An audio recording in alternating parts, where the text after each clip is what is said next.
This is the Lone Crater YouTube. We hope this video helps. You need iOS 17 or later and a charged iPhone 15 Plus. Once ready, make sure low power mode is off. Open Settings, go to Display and Brightness, then tap Always On. Turn the toggle on to enable the feature. You'll see preview options. You must also check focus and lock screen settings because they can override Always On.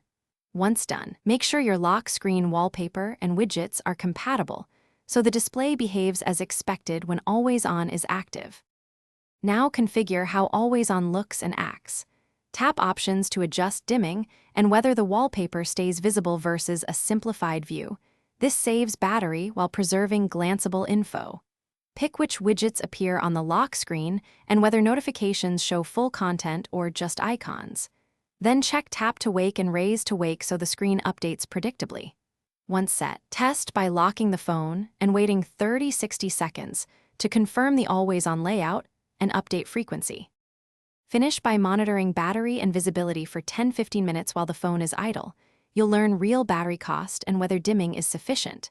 If Always On doesn't appear, toggle it off and on, confirm low power mode is disabled, and ensure focus schedules aren't hiding the feature.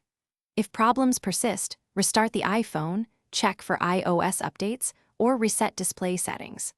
One key tip: rebooting often clears temporary conflicts between focus, notifications, and Always On behavior. Try that before deeper resets. Thanks for watching. Consider subscribing if we helped you.